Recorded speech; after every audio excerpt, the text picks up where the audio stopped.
Goeienaand, good evening, fellow South Africans and citizens of the world. Now, as we all know, at the State of the Nation address, Julius Malema and his cronies had a go at F.W. de Klerk. Now, I know that most people don't have much time for de Klerk because he really screwed the white South African population over when he pushed for the idea of going to a democracy and letting the ANC in, which is why South Africa has gone pear-shaped today. So he's got a lot of weight on his shoulders, and it must be a very, very heavy load to carry. But things aren't getting any better for de Klerk. And I'm going to read you a comment that was in a South African paper about his situation. And then we're going to look at what the EFF are proposing when it comes to de Klerk. After a humiliating experience during the SONA, or State of the Nation address, where traitor F.W. de Klerk and his second wife Alita were badly verbally abused by his own darling blacks, Nobel laureate de Klerk unexpectedly hit back this time, and believe it or not, defended apartheid. Maybe public humiliation does work on such a person who sold kith, kin and country for coin and false virtue. Once again, South Africa's corrupt black majority managed to shift the spotlight from themselves and their crimes and looting of South Africa, and once again beat the poor dead apartheid monkey, blaming it for everything. During the State of the Nation address, EFF leader Julius Malema said, among other things, that the former president, de Klerk's hands were dripping with blood. The EFF claimed even before Cyril Ramaphosa could begin his speech that de Klerk's hands were dripping with blood, including the blood of those killed in 1992 in Boipatong City. The EFF also claimed that de Klerk had said a week earlier in an interview that apartheid was not a crime against humanity, and that he should therefore be removed from Parliament immediately. That request was later rejected by Speaker Thandi Modise. Now, I've got to tell you, Thandi Modise is the person who's facing criminal charges for absolutely disgusting abuse of animals on the farm that she somehow acquired. Over 50 animals basically starved to death under her watch on her farm. That happened last year. We'll be watching the space to see what happens about that. I know that AfriForum are involved in trying to get this to go to trial, but we know how completely cactus the judicial system is in South Africa. Getting back to the article. The former president and leader of the then National Party, who turns 84 next month, had sat in the public gallery as he watched and heard the spectacle of the EFF downstairs. The next day, Friday, February the 14th, the Klerk Foundation released a statement regarding the manner in which the economic freedom fighter bullied the former president at the annual State of the Nation address. It was only available in English. The Klerk Foundation, founded in 1999 to promote the cause for which de Klerk worked during his presidency, said that what had happened at the State of the Nation address was wave after wave of vitriolic remarks by Julius Malema and EFF MPs in their trademark red overalls. And we know they wear red overalls so you can't see the nappies that they're wearing underneath. That's what hides them. That's the kind of age group we're dealing with here. Anyway, let's continue. The EFF then alluded to trademark symbolism of other supremacist groups who had a supreme leader, like Malema. According to the foundation, de Klerk, the last president of South Africa during apartheid, 1989 to 1994, repeatedly acknowledged the serious injustices committed under apartheid, and on several occasions sincerely apologized to those who did suffer under previous governments. The statement said the insults were more than empty words. He dedicated his entire presidency to the abolition of apartheid and the negotiation of a new constitution that would entrench the rights of all South Africans, regardless of race. He oversaw the process that led to the repeal of all remaining apartheid laws, he added. Now, clearly, the way that was done is what makes him so unpopular in South Africa with the white population today, because they've realized that they were sold a turkey.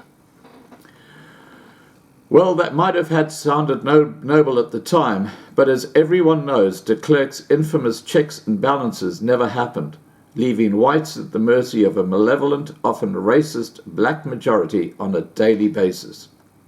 Even Malema's comments were a bit rich, seeing that Malema himself said a few years ago that it was better under apartheid. But was apartheid a crime against humanity? The foundation said that in November 1966, the UN General Assembly declared apartheid as a crime against humanity, and in 1973 adopted the Convention of the Suppression and Punishment of the Crime of Apartheid. Now, just as a matter of interest, right now, apartheid exists in modern Israel. Basically, the Palestinians have been shafted into two little areas which are getting smaller and smaller and smaller, effectively apartheid, and yet the UN and the rest of the world pretend it doesn't exist.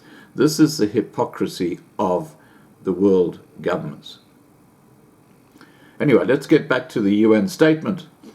It reads, both the resolution and the convention were politically motivated by the Soviet Union, which itself had committed heinous crimes against humanity, which involved the death of millions. In 1976, when the convention came into force, 23 of the 31 signatories were not free, according to Freedom House in New York. 6 were partly free, and only 2 were free. Ironically, apartheid South Africa was classified as partially free and had a better record of human rights than 27 of the signatories, he added. None of the major core democracies are in the 109 states that later joined the convention. According to the United Nations delegation, as good as it is, from a legitimate point of view, we cannot accept that apartheid can become a crime against humanity in this way. Crimes against humanity are so serious in nature that they must be carefully worked out and strictly interpreted under existing international law. The Klerk Foundation states, the idea that apartheid was a crime against humanity was and remains an agitprop project initiated by the Soviets and their African National Congress, South African Communist Party allies, to stigmatize white South Africans by uniting them with sincere crimes against humanity, which generally includes totalitarian oppression and the slaughter of millions of people. According to the statement, between 1960 and 1994, about 23,000 people died in South Africa's political violence, of which less than 5,000 were killed by security forces. Most of the rest of the deaths occurred in the tribal conflict between the Inkatha Freedom Party, the Zulus, and the ANC, the Xhosa, black-on-black violence. This compares to 500,000 killed during ANC rule. That's in the last 25 years. In Kenya, the British interned over 320,000 people during the Mama uprising and hanged more than 1,000 Mama members. In Algeria, the French killed more than 140,000 people in a war that claimed approximately 700,000 lives. None of these were declared crimes against humanity. He added, or the foundation added, none of this is intended to abolish the injustices that have undoubtedly been committed under apartheid, as under any government. However, we need a balanced understanding of the past, not one based on a simplistic black-white, good-bad framework, but on a framework that reflects the infinite shades of grey that characterize history. It is on this basis that de Klerk apparently made the controversial remark, and furthermore, no evidence was found that de Klerk was implicated in any violence, the foundation says. As more and more white South Africans who voted yes in 1992 learn about the entire abolition of apartheid was part of the new or liberal world order plot, F.W. de Klerk's position is becoming more and more untenable, and we must start asking questions about the narrative that the mainstream media used to tell us at the time. It became more and more clear when one looks at how the same anti-racism weapon is used to take over Europe, forcing it into one of EU's superstates, another multicultural nightmare, and that again is self-evident. The only way to force a dozen nations, as in the case of South Africa, into one state is to break down, mix and displace their identities, languages, culture, traditions, standards, morals, religion and society as a whole, into that one everyone accepts, namely materialism and consumerism, where the multinational companies and organizations make all the profits and have all the power. No matter your race, your culture is now iPads, idols, and Netflix. It is obvious that in 1994, South Africa was a guinea pig for what is now going on in Europe and the US, also known as the Klerk Plan. Now, what I want to do is I want to just add a little bit to that article, because I had an email yesterday from a lady who contacted me a while ago, and you might recall that I actually put up a video about this. Her name is Mabel Jansen. Now, in brief, I'm not going to go through the whole story again, but in brief, Mabel Jansen last year was given the job of actually looking at charges which were being presented against one Julius Malema of the EFF over the tax situation with the South African Revenue Service, and that involved fraudulent laundering of money which was stolen from the municipality in Limpopo state or province. And what happened was that she actually charged Malema, and then a fraudulent case against her was raised of racism, and such was the pressure put on her that she was forced to resign from the bench. She resigned her job as a judge. She was basically pushed. And Malema has yet to see a court over these charges. That's the nature of this little scumbag. Yeah, I'm talking about Julius Malema.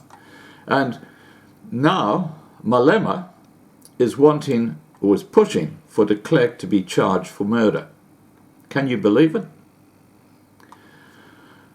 The legacy of former apartheid leader F.W. de Klerk and subsequent comments he made about the cruel regime have both been under severe scrutiny this week, after his presence at the State of the Nation address in 2020 was met with the EFF's fire and fury. The party have another issue which they want to raise with the controversial figure. Over the weekend, the Red Berets issued a statement confirming they would explore all options to launch a forensic investigation into de Klerk and the role he played in a string of state-sponsored murders.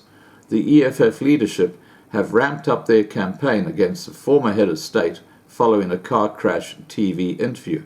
Now, let's remember that the number of state or deaths caused by the state over a 25-year period was tiny in comparison to the number of deaths that were caused by the political fighting between Inkatha and the ANC. I mean, it was just a drop in the ocean in comparison.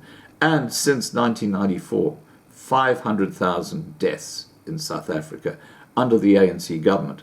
And yet here you've got the EFF once again putting the spotlight on a white person. Yes, I know it's de Klerk, and I know that most white people despise him, but this is just wrong. Let's continue with the story. F.W. de Klerk denied that apartheid was a crime against humanity, this despite the UN declaring it so. Now, I've just discussed why the Klerk Foundation disagree with the UN, and I happen to agree with the Klerk Foundation on this. De Klerk told the state broadcaster that only genocidal governments can fall into that category, and therefore believes the National Party should be exempt from the discussion. In an unprecedented move, Parliament was suspended during the State of the Nation address on Thursday, thanks to protests by Julius Malema and his colleagues over the presence of de Klerk in the House. They issued a statement over the weekend justifying their disruptive behaviour and calling for retrospective action against F.W. de Klerk.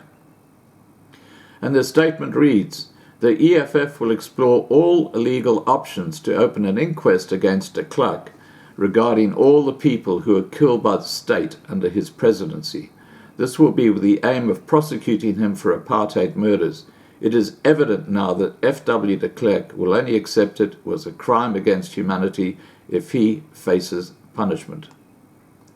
Meanwhile, former President Thabo Mbeki has faced criticism for allegedly defending his predecessor. He told the media on Sunday that F.W. de Klerk was unaware that the UN had declared apartheid a humanitarian offence, and said that the pair held discussions on the matter on Thursday, but his lenient tone hasn't gone down well.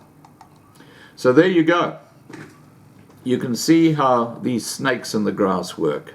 Yes, I'm talking about Julius Malema and his ilk. And as I say, think of that judge who was forced to resign, Mabel Jansen, and I'm hoping that we'll have her on a live stream. That's what our discussion is about. Just like I'm hoping soon we'll have Vicky Momberg on a live stream. These are people who have been greatly wronged by the ANC corrupt government and a very, very biased judicial system in South Africa. All right, guys, please remember to subscribe to be kept informed. Please ring the bell for the updates. Please like this video. Please share this video. And above all, please stay safe.